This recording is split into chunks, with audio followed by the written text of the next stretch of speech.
Hello friends, எல்லாருக்கும் வணக்கம். இன்றைக்கி நம்ம கிச்சனில் மேங்கோ ஐஸ்கிரீம் எப்படி பண்ணலாங்கிறத பார்க்கலாம். இதுக்கு 2 மீடியம் சைஸ் மேங்கோ எடுத்துருக்கிறேன். அதை வந்து தோல்லாம் சீவிட்டு மிக்ஸி ஜாருக்கு மாற்றிட்டு தண்ணி எதுவும் சேர்க்காமல் அரைச்சி எடுத்துக்கோங்க. இது கரெக்டாக 1 கப் இருக்கும். இதுக்கு தகுந்த மாதிரி நான் ஃப்ரெஷ் க்ரீம் எடுத்துக்கிறேன். இது வந்து பார்த்திங்கன்னா 2 கப் இருக்கும். இதை வந்து ஒரு 10 மினிட்ஸ்க்கு ஃப்ரீசரில் வச்சுக்கோங்க. இப்போது அதே மாதிரி இந்த பவுல் இருக்கு இல்லையா, அதையும் 10 மினிட்ஸ்க்கு வந்து ஃப்ரீசரில் வச்சு எடுத்துக்கிட்டிங்கன்னா இந்த சில்னஸ் வந்து நம்ம பீட் பண்ணும்போது ரொம்பவே ஹெல்ப்ஃபுல்லாக இருக்கும். இப்போ இந்த மாதிரி ஹேண்ட் பீட்டர் வச்சு ஒரு 10 நிமிஷத்துக்கு லோ ஸ்பீடில் பீட் பண்ணி எடுத்துக்கோங்க.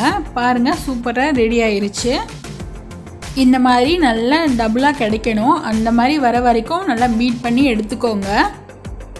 நம்ம ஃப்ரெஷ் க்ரீமுக்கு பதிலாக ஹெவி விப்பிங் க்ரீம் இருக்கு இல்லையா, கேக்லாம் செய்கிறதுக்கு யூஸ் பண்ணுவோம் இல்லையா, அந்த விப்பிங் க்ரீம் கூட யூஸ் பண்ணிக்கலாம், உங்களோட விருப்பம்தான். இப்போ இதில் ஆல்ரெடி நம்ம அரைச்சி வச்சுருக்கோம் இல்லையா, அந்த மேங்கோ பியூரியை வந்து ஆட் பண்ணிவிட்டு நல்லா மிக்ஸ் பண்ணி விட்டுக்கோங்க.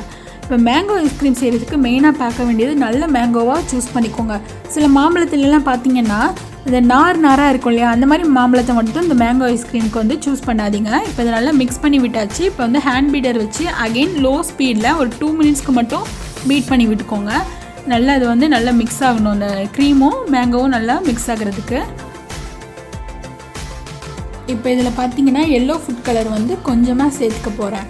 உங்களுக்கு வேணால் சேர்த்துக்கலாம், இல்லைன்னா ஸ்கிப் பண்ணிக்கோங்க. ஜஸ்ட்டு கடையில் கிடைக்கிற மாதிரி கலரும் இருக்கணும், டேஸ்ட்டும் இருக்கணுங்கிறதுக்காக நான் வந்து சேர்த்துக்கிறேன். கேசரிக்கெலாம் கலப்போம் இல்லையா, அந்த மாதிரி ஒரு பிஞ்ச் எடுத்து அதில் வந்து கொஞ்சமாக ஒரு டேபிள் ஸ்பூன் அளவுக்கு தண்ணி கலந்து சேர்த்துக்கிறேன். சேர்த்துட்டு நல்லா மிக்ஸ் பண்ணி விட்டுக்கோங்க. இப்போ இது வந்து க்ரீம்லாம் வந்து டபுளாக ஆயிடுச்சு. எனக்கு பீட் பண்ண கஷ்டமாக இருக்குதுனால ஒரு வேறு பாத்திரத்துக்கு மாற்றிக்கிறேன். இப்போ இதை வந்து பார்த்திங்கன்னா ஒரு 2 மினிட்ஸ்க்கு வந்து நல்லா பீட் பண்ணி எடுத்துக்கோங்க லோ ஸ்பீடில்.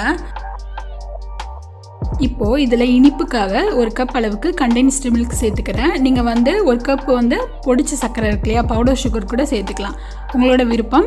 1/2 கப் சர்க்கரை எடுத்து பொடிச்சிங்கன்னா 1 கப் அளவுக்கு தாராளமாக பவுடர் சுகர் கிடைக்கும். இப்போ இதை வந்து லைட்டாக மிக்ஸ் பண்ணி விட்டுக்கோங்க. லைட்டாக நுரைச்சி வரணும், அந்தளவுக்கு மிக்ஸ் பண்ணி விட்டுக்கோங்க. இப்போ ரெடி ஆயிடுச்சு.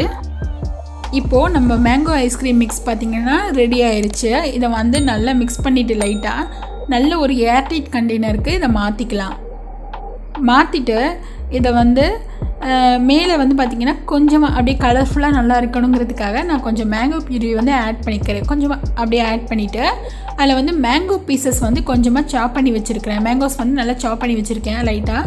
அதை வந்து ஆட் பண்ணிக்கிறோம். நம்ம லாஸ்ட்டாக மேங்கோ வந்து நல்லா சர்வ் பண்ணி சாப்பிடும்போது அந்த மேங்கோ பீசஸோட ஐஸ்கிரீம் சாப்பிடும்போது ரொம்பவே சூப்பராக இருக்கும். அதனால் வந்து சேர்த்துக்கிறேன். சேர்த்துட்டு க்ளோஸ் பண்ணிவிட்டு இதை வந்து ஒரு மேக்ஸிமம் 8 ஹவர்ஸ்க்கு வந்து ஃப்ரீசரில் வச்சு எடுத்துக்கோங்க. இப்போ பாருங்கள், நம்மளோட மேங்கோ ஐஸ்கிரீம் சூப்பராக கலர்ஃபுல்லாக ரெடி ஆயிடுச்சு. இப்போ வந்து மேங்கோ சீசன் இல்லையா, கண்டிப்பாக இந்த ஐஸ்கிரீம் வந்து ட்ரை பண்ணி பாருங்கள். உங்களுக்கு கண்டிப்பாக பிடிக்கும் நம்புகிறேன். பிடிச்சிருந்தால் லைக் பண்ணுங்கள், ஷேர் பண்ணுங்கள். மறக்காமல் நம்ம சேனலை சப்ஸ்கிரைப் பண்ணிக்கோங்க. தேங்க்யூ.